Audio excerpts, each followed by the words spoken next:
At ang mga tanong, gaano nga kahalaga ang family planning sa mga kababaihan at sa mga may balak magkapamilya at paano maiiwasan ang unwanted o unplanned pregnancy? Oo, pero syempre, ano muna yung family planning? Ito yung pagpaplano kung saan may karapatan ang tao kung kailan niya gustong magkaanak o para magkaroon ba ng hindrance yung pagdami ng unwanted babies. Hindi planado. Oh, pero hindi naman unwanted ang babies. Ay, hindi na. I mean, yung biglaan. Yung mga... Biglaan pag kasi syempre kailangan bilang magulang, kailangan masuportahan din natin ang mga anak natin, no? Hindi lang gawa lang ng gawa. So, ano ba yung mga para sa iyo bilang kabataan ngayon, no? Kabataan ka naman, di ba? Oo. Kabataan naman. Mga Gen Z. Yes. Ayan. Ano bang point mo dyan? Naniniwala ka ba dyan sa mga family planning na yan? Kasi, syempre, hindi naman yan totally, natuturo din sa school. Hindi lahat. Meron just to be clear, merong mga eskwelahan na nagtuturo din, no? Pero hindi lahat. And dapat voluntaryo ka dito kasi parang bukal sa puso mo na gawin ito. Kasi ako para naman sa tanong mo, Ed, ako naniniwala akong dapat. Kasi ako, bunga ako ng isang pamilya na hindi napagplanuhan. Isa din ako sa naka-experience neto and marami kami. And nakita ko yung mga possibilities, mga naging effect neto sa amin. Isa na rin dun yung, syempre, yung agwat namin magkakalapit and yung preparation para sa mga dapat paghandaan sa paglaki namin, hindi talaga nagabayan ng tama. Kaya ako, para sa mga Gen Z dyan, buti naman yung iba naging open na sila at nagiging maingat na. Unlike siguro sa mga naunang henerasyon, mas marami ang nagiging biktima ng maagang pagbubuntis, walang paghanda sa pag-aasawa. Pero yun nga po, para sa akin dapat may alam ka at gusto mo. And pangalawa, sa pagpili na rin ng partner, dapat okay sila sa ganitong setup na magkakaroon kayo ng heart-to-heart talk na mag-family planning tayo kasi mahirap. Lalo na ngayon. Pero di ba minsan yung iba sinasadya. Oo. Di ba minsan may mga ganun parang sa ibang mga lalaki, sasadyain nilang butisin yung kanilang mga girlfriend para yung mindset na hindi na maagaw ng iba. Hindi pala to, hindi na ako nakasal, sakal ako muna. No? Sinakal muna. Siguro, may ganun ba talaga? Ako kasi may kaibigan akong ganun na nangyari sa kanya. So, kaya gusto ko rin malaman, uso ba? Or nangyayari ba? At bilang isang kababaihan, paano mo siya, paano mo pipigilan or paano mo siya iko-control? Actually, marami tayong alternatibong paraan para mapigilan tong ganitong senaryo. Unang-una dyan, may mga contraceptive naman pills. May pills tayong tinatawag, which is yun, hindi basta-basta binibili, Ed. Kailangan yun meron tayong konsulta sa doktor, merong ibinigay sa ating reseta o sila na mismo bibigay sa atin ito. Hindi naman lahat.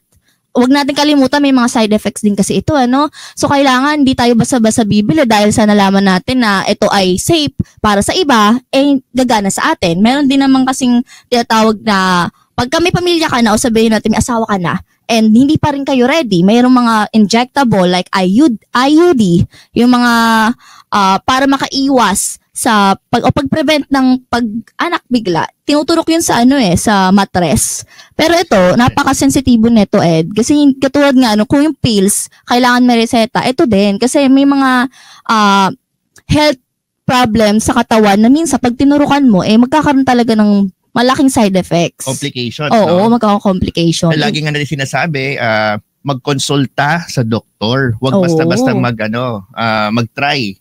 Dahil hindi lahat ng gumagana sa iba ay gagana rin sa'yo. Pero aside dun sa di ba, syempre, sabi mo nga may pills or yung iba pang approach, no? That is medication, Parang medication. Hindi siya medication totally, pero it uses hindi siya yung natural method. As a tool, diba? Hindi naman tools. Kinawang ano to, makina to?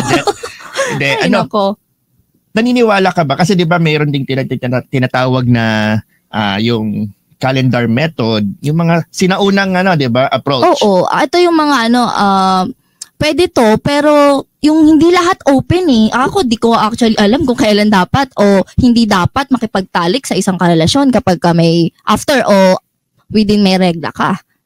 Hindi ko actually alam yun. And buti na lang may ibang kalalakihan na nagugulat din ako. Alam nila. Nawatingin ako. Alam nila yung mga ganito. Kasi usually, ang after menstruation, mga 1 week ang interval niyan bago talaga. O, yun ang pagkakaalam ko. I think dapat before. Before. Yun kasi yung mas fertile ang kababaihan, no? Mhm. Bago mag-dalaw. Pero safe din ba kapag after? Meron pa rin chance eh. May chance pa. Oo, ibig sabihin, kumbaga, hindi siya 100% na after nung monthly period ng babae, no? Wala na. Meron pa rin chance. Kaya, syempre, minsan din sa mga babae, di ba, minsan nag-iiba-iba din eh. Yung, Oo. Ni lahat Irregular. May mga irregular, tama ka dyan, no? Pero aside from that, meron pa bang iba? Meron pa. Kasi Actually, sa kalalakihan, hindi lang sa kababaihan to. Meron din sa kalalakihan eh. Sa kalalakihan, pwede kayong gumamit ng condoms. Yan. Yes, very common, no? Kasi nabibili naman ng condoms anywhere. Actually, naging issue nga yan, di ba? Kasi parang part nung reproductive health bill ba is gawing mas accessible yung mga the likes of condom and yung iba pang mga pwedeng gamitin for family planning sa ating mga health centers. Dapat libre. Yung mga libreng condoms for kasi, kahit sa hospital, meron ganyang hospital eh. May iba meron silang mga libreng condoms. Pero syempre dapat maging responsible pa rin tayo. May iba nila. Hindi naman porket merong condom, safe na. 100. Kasi yung iba nabubutas, ang gugulat, nakakabo, hindi akin yan. Diyan na lang nagkaroon ng no? Oo, bakit? Nagumamit naman ako. After 9 months. Nabusog. Pero yun nga, may mga tanong din ng mga kakalye natin. Para ba to yung family planning ba, para din ba sa kasal? O pwede rin siya sa mga hindi kasal? Kasi tayo, for me, nandito kasi tayo sa Pilipinas, medyo conservative kasi dito eh. Oo. 'Di ba? Nasanay tayo na yung kaugalian dito na kasal muna. Oo. Bago gawa. 'Di ba? Pero if you look at sa ibang bansa, like some parts of US for example, medyo mas liberated sila doon. So hindi talaga natin masabi na depende kasi yan sa tao talaga, sa kung saan siya lumaki. Yung environment niya. Pero ang common factor dyan, kailangan pa rin magplano. Oo, yun naman talaga ang pinaka niya. And dapat voluntaryo kayo. Kasi ang dami, alam mo marami talaga may gustong gumamit o magkaroon ng family planning. Batay din sa pananaliksik ko, may 2.6 million na married woman na gustong gumamit ng family planning and 5.1 million na mga kababaihan naman na hindi kinasal. So talagang open naman pala sila. Pero noong mga panahon kasi ng 2017, hindi lahat parang accept sila ng, gusto ko magka-family planning. Kasi yun nga, biglaan eh. And yung mga sunod-sunod, minsan may madaling mabuntis, yun nga, yung depende talaga sa babae. And hindi nila alam yung mga, hindi nila pinag-aaralan o hindi nila binibigyan ng pansin. Yung actually, yung big problems after that. Nakatingin lang sila dun sa, hanggang ngayon, meron sila ngayon. Or sabihin natin na pagmamahal na meron sila nung partner niya. Pero yun matagal na rin kasing pagsubok to sa Pilipinas at maraming kababaihan talaga ang namomroblema when it comes to paano ba iwasan. And una-una, lumalaganap na rin kasi ang PCOS ngayon, kaya maraming kababaihan ngayon nahihirapang magbuntis. So, kaya sinasabi natin na mag-iingat tayo sa paggamit ng mga gamot o yung walang reseta, bigla tayo magpapaturok dahil sa gusto lang natin mag-family planning. Yun mga kakalye minsan kailangan talaga na, madalas sa atin, mag-research tayo at bago tayo sumubok ng isang bagay, magpakonsulta tayo sa doktor kasi sobrang daming effect nito sa katawan. Lalo na, baka imbis na mapabuti, nagulat ka, nagpaturok ka, buntis ka na pala. Pwedeng may dinadala ka na and magiging sanhi pa yun ng bad implication sa panganganak mo or may hirapan ka palalo. Kaya yun, dapat maging maingat po tayo, Actually, hindi lang siya sa, yung problema na darating is mostly after mabuntis, di ba? Kaya, for example lang, pag nabuntis ang isang babae, syempre, 9 months mostly 9 months, no? Mahihirapan niyang magtrabaho. Oo. Diba? Swerte na lang kung postpartum ano pa. siya. Let's say, housewife lang. Mm. Diba? Pero syempre, kadalasan, no? Lalo na mga teenager. Diba? It's either nag-aaral, tumitigil, Oo. right? Tapos, pag nanganak na, hindi na makapagpatuloy kasi nawawalan na ng budget. Isa pa yun. Actually, marami kasing maaapektuhan pag walang family planning. Unang-una na dyan sa pagbabae, yung sinasabi mo nga, na biglaan yung pagbubuntis and yung katawan mag-a-adjust. Isa pa yun. Tama ka dyan, no? Actually, yung mood swing din. Oo. Diba? Pag after mabuntis ng isang babae, feeling ko mayroon talagang part of it, postpartum, ano ba yun? Meron nun. Like May that, postpartum talaga ang mga kababaihan. At di mo minsan, kala mo 1 month, may iba umaabot ng taon, Ed. Or minsan, nagiging parang long term. Oo. Yung impact, no? Kasi hindi naiintindihan ng ibang kalalakihan na merong gano'n na stage ang mga kababaihan. O sabihin natin, pag sobrang may initin ng ulo, kala nila porket nagkaanak tayo, ganyan para na. nag-iinarte lang. Oo. Pero actually, part Ang tagal talaga yun na. ng effect ng pagbubuntis. So, ang hirap talaga, no? Ang hirap kasi malaki yung factor dito, yung biglaan nga. Hindi kayo handa. Isa pa, financially. Yung pagbubuntis pa lang, malaking gastos na. Kaya dapat laging handa Yun nga yung sinasabi, bakit kailangan na family planning. Yung process pa lang, and pag bago ka manganak, nako sigurado, malaki na agad ihahanda mo, kukulangan dyan. Magkano ba bago ang ihahanda ng mga kababaihan pag manganganak sa pampublikong paanakan? Sa pampubliko, alam ko walang bayad Or very minimal, di ba? Pero kung magpa-private hospital ka, meron ranges from 24 to 100,000. Laki Pero din. hindi pa nagtatapos doon kasi minsan may mga false alarm Oo. 'Di ba? For example, akala nung babae, manganganak na siya. Tapos dinala mo sa ospital. Pagdating doon, pa lang, hindi pa. Oo. Another Diba? bayad yun. Another bayad yun, 'di ba? Kasi usually nako-confine yung babae. Hindi naman yan lang parang outpatient na dumalo sa doktor. So, minsan nagdodoble-doble yung gastos din. Aside from that, syempre paglabas ng bata, marami ding pangangailangan yung bata. Number 1 na dyan, syempre gatas, diaper, vitamins. Mga bakuna pa. Syempre, Yung bakuna, no? Ang average cost ng bakuna kasi sa mga bata ngayon, nasa 3,000 to 6,000. Ay, so malaki talaga yan. Oo, monthly yun, no? First 2 to 3 years. Sunod-sunod yon, every few months, merong bakuna. Hindi lang siya sabay-sabay, syempre. Pero, kumbaga tuloy-tuloy siya. Oo. And kailangan siya, hindi siya pwedeng lagtawan. Kasi makaka-apekto sa paglaki ng bata ito Recommended kasi, kasi pag hindi nagpabakuna yung mga bata, pwedeng magkasakit Mas malaking gastos lalo. Oo. Saka, wag nating kalimutan, dumaan ng pandemya. Kaya siguro mas lalong lumaki itong problem at ginawa na rin nating topic ngayon. Kasi, lumalaganap ng pandemic yung mga pandemic babies na syempre bawal lumabas and yung COVID, mamaya may COVID. Naiisip ko mang kanta. Bawal lumabas. Isa bawal lumabas. So yun nga, bawal sila lumabas and minsan yung mother dahil di niya inaasama bubuntis siya sa that moment, may COVID.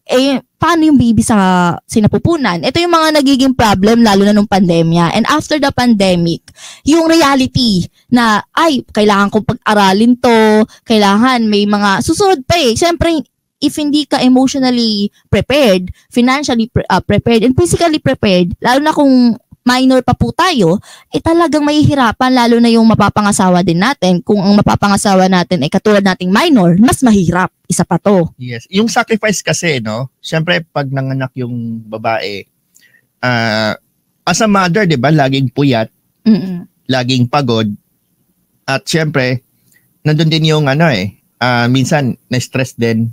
Oo. Di ba? Kasi, siyempre, ang mga bata, mayat maya, hingi ng gatas, hingi ng dudumi. So, ang daming ginagawa usually mother kasi nag-aalaga Oo. Parang naging tradition natin, no? Even though, pwede naman tumulong ang mga tatay. Pero ngayon, marami na mga tatay talaga na hands-on na sa pag-aalaga ng anak. Meron na. Yes. Ako nagpapalit ng diaper. Oo. Diba? Kaya nga. Kasama ko ang anak ko ngayon. Andito siya nanonood. Nanonood sa atin. And isa pa, andito na nga yung syempre may bata na, magkakaroon ng mga away-away yan, mag-aaway na kayo, syempre nahihirapan kayong mag-asawa. And hindi kayo, syempre gusto ng asawa, mag-focus ka rin sa kanya, na after panganganak mo, hindi niya nga naiintindihan yung postpartum, no?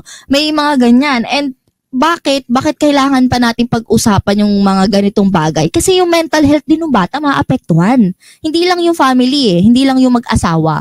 Habang lumalaki, ang katulad nga po ng sinabi nyo, Ed, no, yung environment, mahalaga. Malaking impact talaga sa bata yan. And kung wala kayong kaalaman sa pagpaplano, talaga masusundan niya. Baka kakapanganak mo pala ngayon, 1 buwan lang, 2 buwan lang, buntis ka agad. Kasi wala kang proper wala kang idea. Hindi mo alam yung mga methods, hindi mo alam yung mga alternative na dapat gawin. And hindi ka kumukonsulta, wala kang nagga-guide sa'yo. Yun yung pinakamahirap to. Kaya dapat, alamin natin, o at least, kausapin natin yung partner natin. Kasi meron ding conflict What if gusto mo mag-family planning, pero ayaw ng partner mo? O paano nga ba yun? Let's say, bilang isang Gen Z, ano gagawin mo? Kunyari, ayaw ng partner mo, gusto lang niya, Actually, yun yung challenge. Na-hot seat tuloy ako, nahirapan ako no first time sa Pero kung siguro ganun mangyayari niya sa akin, Ed, kakausapin ko ng kakausap. Hindi naman kasi sa unang pag-uusap nyo, makukumbinsin mo. Siguro, unti-untiin mo siya, paliwanag mo, hanggang marirealize nyo naman niya. Kasi yung gastos Una yung gastos and yung hirap sa pag-aalaga. Unless kung mayaman kayo at meron ka tagapag-alaga. Pero kahit na mostly sa mga may kaya, mga 3, 2 lang yung mga anak, meron silang family planning. Pero iba pa rin kasi yung just to share lang din, no? Iba pa rin kasi yung magulang mismo yung nag-aalaga ng bata Oo. Iba yung magiging ugali ng bata kapag mismong magulang yung nag-aalaga. Mas maganda. Kasi nandun yung pagmamahal, hindi ng ibang tao, mismong magulang niya. Kaya minsan 'di ba paglaki yung ibang mga bata na hindi naalagaan mabuti nung bata sila. Oo. Minsan nagre-rebelde, 'di ba? Maagang nabubuntis, naghahanap ng ibang mga kalinga sa ibang tao. Kasi nung kabataan nila, hindi sila naaruga, hindi nila na-feel yung pagmamahal. May pagkukulang, sabihin na natin. Yan yung usually end result nung unplanned. Ang layo. Kahit paglaki na nung bata, 'di ba? Kahit 20 years old na, 30 years old na, nadadala niya yung ugali 'di ba? Minsan nga may makikita tayo, ito totoo to. May mga tao na mainit lagi ulo. Oo. Meron nun. 'Di ba? Laging galit sa bahay. Galit sa buhay, galit sa bahay. Actually, yan? Kadalasan nung kabataan niya, hindi siya nabigyan ng emotionally support ng parents. Isa pa yun. Lahat ng klaseng support. Kulang, may kakulangan. Kaya nga, ganun kahalaga po ang family planning.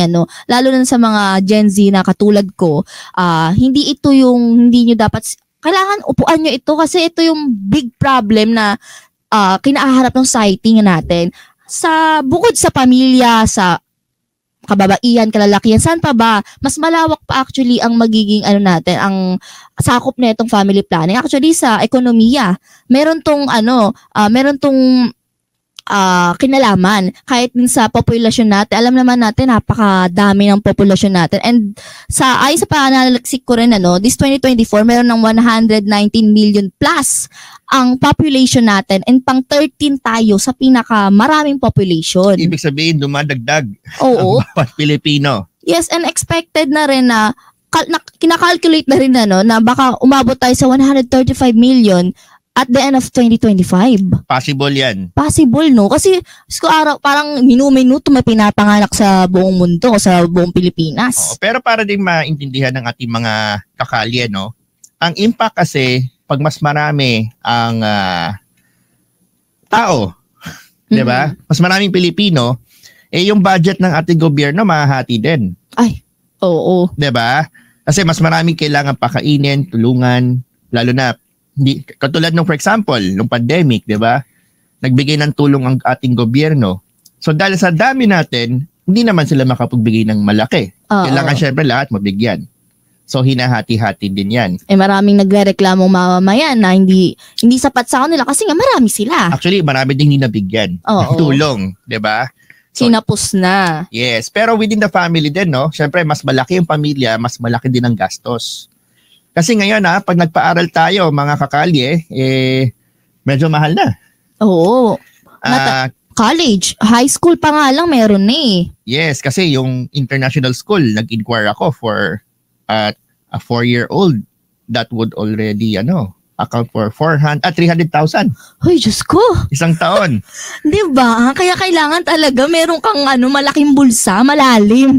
May mahugutan ka. Oo, kasi yan lagi na sinasabi before, 'di ba? Naririnig ko sa kung kani-kanino na ang pinakamagandang ipamana natin sa ating mga anak ay yung edukasyon. Oo. Pero paano ka magpapamana ng edukasyon?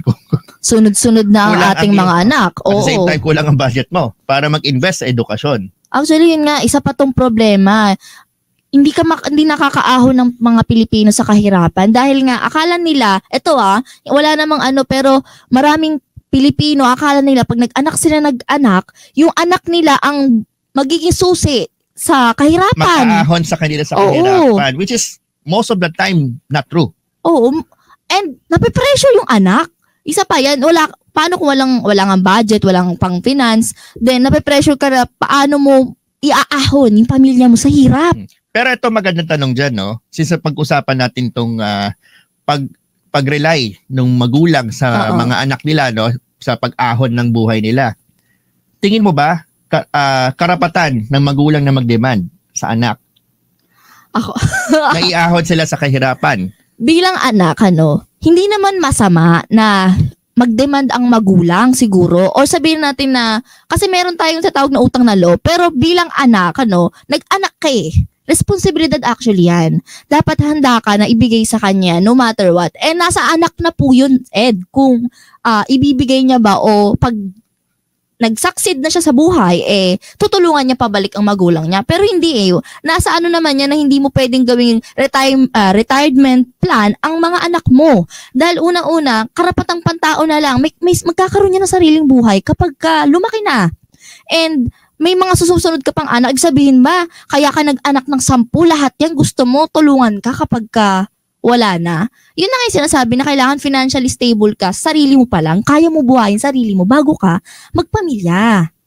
Kasi may hirapan So for you, basically, okay lang tumulong. Okay ang tumulong. Pero hindi siya required. Oo. Kasi sa nasa pagpapalaki mo yun sa anak mo, ang mga anak, tayong mga anak naman, kapag may sobra, magbibigay tayo. Oo.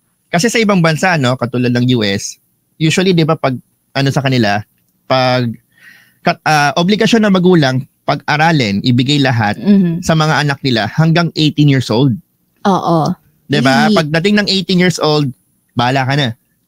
May ganun diba? So once again, iba yung ugali sa ibang bansa, iba yung ugali nating mga Pilipino. Kasi dito, masyado tayong family-centric, no? Mm-hmm. In fact, hanggang pagtanda ng ating mga magulang, kasama pa rin natin sa bahay. Sa Japan, di ba, uso nga doon, iniiwan sa mga home for the aged yung kanilang mga magulang, no? Doon na sila, kasi naiiwan doon. At nagbabayad lang sila ng pera para may mag-alaga sa kanilang mga magulang. Yun yung hindi naman uso dito. Pero meron na. Meron kaming mga dinadalaw before, no? Mga bahay ng mga, mga lolo't lola na iniwan. Pero hindi siya mas, dito. Mas common. Oo. Pero sa akin naman, wala naman din problema kung ipapaalaga mo. Kasi, ang magiging tendency kasi niyan, kapag hindi naman sa lahat, again, kung bumubuo ka ng sarili mo rin pamilya, magiging din yun sabi natin, hindi mo makakapag-focus sa sarili mong pamilya, which is, yun nga, nagkakaroon ng side effect sa mga anak. Siyempre, kaya nga tayo kumukuha ng tagapag-alaga. Ibig sabihin, bilang anak, pagmamahal din yun magbabayad ka sa isang organisasyon para alagaan ng magulang mo without, 'di ba?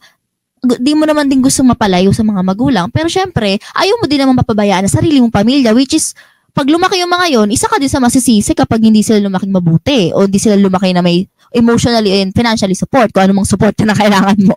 Pero madami kasi Kaya mahirap maging magulang. O, kala mo naging magulang na. Mahirap maging magulang. Pero mahirap din maging anak. Kasi Oo. expectation din, di ba? Bilang mga, anak.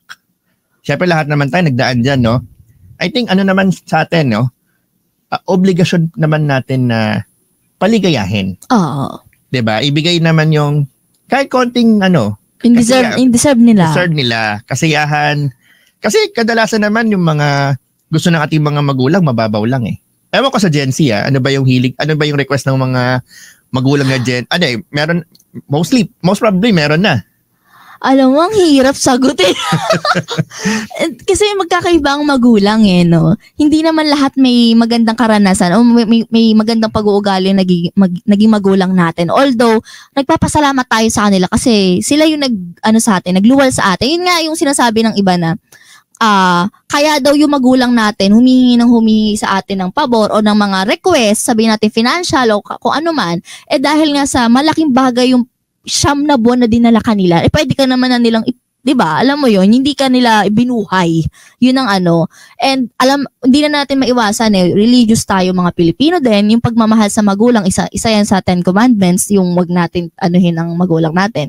Kaya siguro, yun, nagiging, issue din minsan sa mga anak na hindi tumutulong, wala silang support pang sarili nila and nauobliga silang magbigay. Paano nga kung ang magulang mo, pinupukpuk ka na pinupukpuk, malakas pa siya. Yung sinasabi mo kasi, pwede ba natin silang anuhin kapag mahina na sila, yung matanda na sila. Paano kung meron pa, kaya pa nila, and bata ka pa? Tsaka bisa kasi, nare-realize lang natin na, pag tumanda na sila, saka pa lang tayo minsan nagre-react. So dapat, mga kakalya, habang nandyan pa, yung iyong mga magulang, habang bata pa sila, maiparamdam naman natin din. Yung pagmamahal. Oo. It doesn't necessarily mean monetary. Kasi yung, minsan nga, simpleng bagay na makita ka, dalawin mo sila, di ba? O kaya naman, mabigyan mo sila ng apo, joke. Apo, may ganyan. May ganyan. May ganon di ba? Kasi yung bata, talaga naman, hindi ka maboboring sa mga bata. Kaya nga, di ba, meron tayong tinatawag na Lola's girl, Lola's boy. Ayan. So, siguro, ang natin dito is really, suggest talaga natin na mag-family planning. Magboluntaryo po tayong magkaroon nito. Oo. Huwag tayong mahiya, makipag-usap, sa mga may alam or magkonsulta. Kasi para sa kinabukasan nating lahat. Hindi lang siya para sa sarili natin. Ayan. Ang oras natin ngayon ay 2:32 PM. Kayo pa rin ay nakikinig sa Usapang Kalye. Ito lamang yan sa DWBL 1242.